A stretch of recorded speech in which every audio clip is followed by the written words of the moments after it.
Hi kids, this week we're talking about tools. We have a viewer that just got her first car. It's a Honda Element. Yay! She's interested in maintaining her own vehicle, and she wants to know what kind of tools should she buy. I did a very unscientific poll trying to find out what it is people think is incredibly important for emergencies to keep in their car. And what I found out was most people like to have a AAA card and a cell phone, and that's it. As someone who has sat for hours waiting for AAA in a tow truck, I'm not down with that. The very first thing I want you to keep in your car is a set of jumper cables. Some folks these days like to use the little jumper boxes. I have one of those. Those are handy sometimes. Personally, I prefer just a good old pair of jumper cables. I keep mine in the little hatch where the spare tire goes. The other thing I keep in there is a tow rope. I had an automatic transmission go out in a Chevy van that I owned in Miami in the middle of a massive intersection. And somebody jumped out and hooked a tow rope to me and got me over to the side of the road in a parking lot. Something like this can turn a super stressful situation into something that's just kind of an inconvenience. It actually came with my Honda Element. I keep one in all my vehicles, but I didn't have to buy one for this because when I popped it to check the spare tire after I bought it, I found it already had a tow rope in it. Doesn't have to be crazy. This one's actually cheap and really in pretty crappy shape. But it will, get you out of a ditch or something like that if you happen to screw up one day. The next tool after jumper cables and a tow rope that I think is absolutely essential is a code reader for any of these Hondas. You don't know anything if your check engine light starts blinking and you can't read a code. So get yourself a little cheap code reader. They're not very expensive. This one plugs in straight to the dash. You can get them that hook to your smartphone and monitor all kinds of engine systems. Get you one. Know what your codes are so that when your car starts acting up, you can say, my car's acting up, the check engine light's coming on, and this is the code. That's going to help people help you figure out what's wrong with your car. I guess it kind of goes without saying that tire health is essential to your car. Get yourself a tire iron. Make sure your car has one. Make sure it has a jack. Make sure it has a spare tire that has the proper tire pressure in it.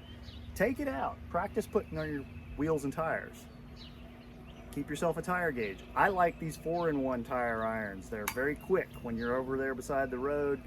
Makes changing your tire a whole lot quicker. If you live in a high crime area and feel like you need these stupid locking lug nuts, you better make sure that you have the key in your glove box or in your toolbox or wherever it goes. My Element had them, but I run old crappy tires on an old crappy car. I don't think anybody's trying to steal them. I took them off. I don't need them. When it comes to hauling your tools around, you can go for a old school metal toolbox. I like those. I keep one in my truck.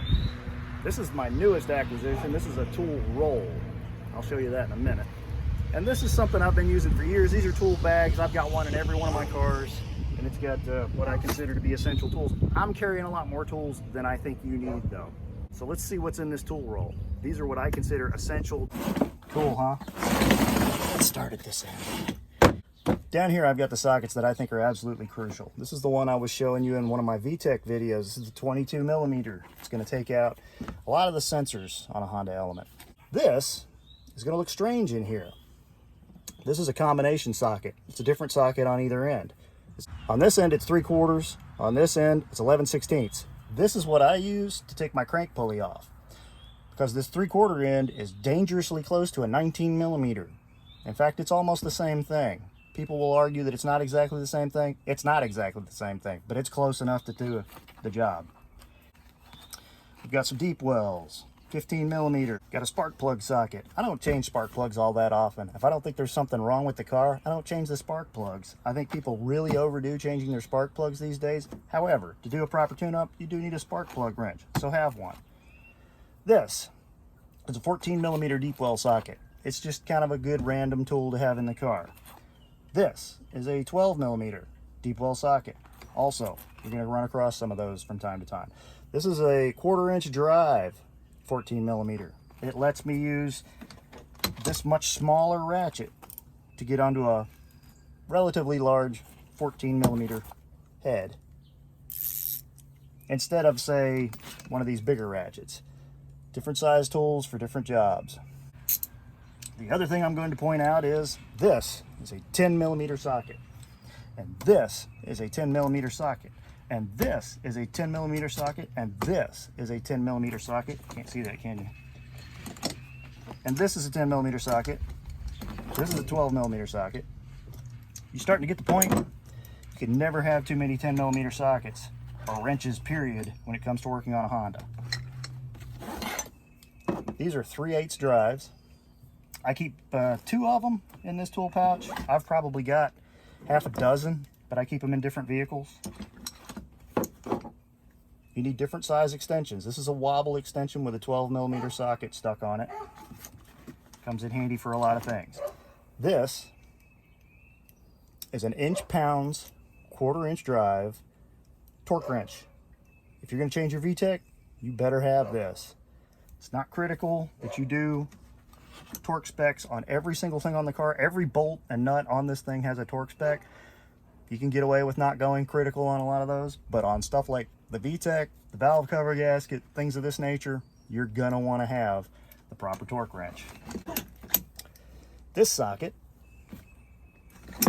is a 10mm.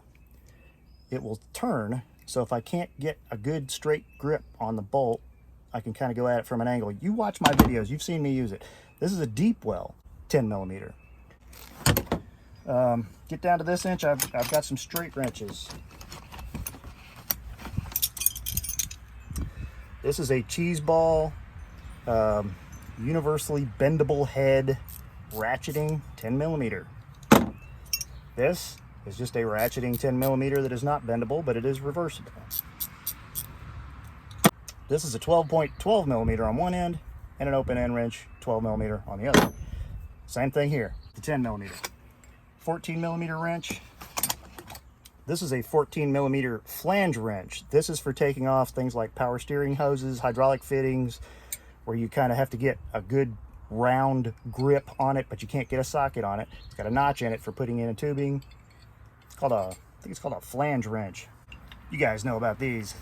Now, these are just critical as far as I'm concerned. You can get away with not having these. Certainly you don't need 2 picks, but I like to have 2 picks. You've seen me use them. I use them on electrical connections all the time. Little tiny Craftsman screwdriver that I've had since I was a kid. You need that. Diagonal cutters, also called dikes. These are made by Klein. I have used these my entire career. They're practically one with my hand. I can do wire stripping with them. I can do all kinds of work with them. They fit in my pocket. They're shaped like my butt. They're a little bit expensive for wire cutters, but I kind of insist on using them. I'm not real picky about name brands when it comes to a lot of tools, but these I will spend the money on. At the opposite end of the spectrum is this cheese ball thing, which I could probably bend with my fingers, but it is essential for getting these little plastic tabs that are all over every Honda and every import car nowadays. I mean, you can practically take the entire car apart with one of these and a 10mm wrench. This is essential. This changed my life. When I first got a hold of a pair of these, I found out that I could do all kinds of magic things that I never could do before. These are not even very expensive. I think they were less than 20 bucks at like AutoZone or something. When I go to the junkyard and all, I take these. These are humongous. They're based on channel locks. They're cheesier than channel locks. Channel locks are better, but these will work. I use these for a pry bar. I use them for a hammer. I use them for pliers. I use them for a pipe wrench. Could probably do dental work with them. They're just my general great big whacking on stuff, beating on stuff, pulling on stuff tool. If you got a radiator hose that's busted, you can get a hold of it with this and pop it off. It's a handy tool to have. Another essential tool for me, and this may be essential for you depending on how deep you want to get into working on your own car. This is an electrical meter. This is going to tell you voltage, amperage, resistance, continuity, things like that. The other thing I like to have in mind is a pair of these like 4-in-1 flip around Phillips head slot head screwdrivers. The reason is, well, of course you can use them for Phillips head and slotted head screwdrivers, but you can also take the barrel off of one, put it on the other, and have a really, really long screwdriver for reaching back in your dash. You've seen me use this in my videos. Having 2 of these is pretty important. The little tiny adjustable wrench, this is a 6-inch one. It's really cheesy, probably a $3 wrench. You might want to go with something a little more pricey, but you don't have to. None of these tools are terribly expensive. Same goes with these incredibly cheesy tiny vice grips. These are handy for stuff like if you bust a brake line or something. You can clamp it off with this and go home on the other 3 brakes. As I've said in other videos, the world that I come from is rooted in learning a lot of mechanical stuff on old VWs and just old cars in general, but particularly old VWs. And when it came to old VWs, you better have yourself some emergency tools to get your butt home, because you'd break things like clutch cables and throttle cables, and brake lines would go out and throttles would stick and chokes wouldn't work. I mean, it was a fun car, easy to work on. As a book I once had called The Complete Idiot's Guide to the Volkswagen Bug once said, the Volkswagen Bug was not a very good vehicle, but it responded very well to efforts by the driver to keep it running. I think that was a great line. So that about does it for this week. Be sure and tune in next week when we should start digging into that monstrosity sitting back there between my seats. Until next week, remember to like and subscribe to Scavenger Type.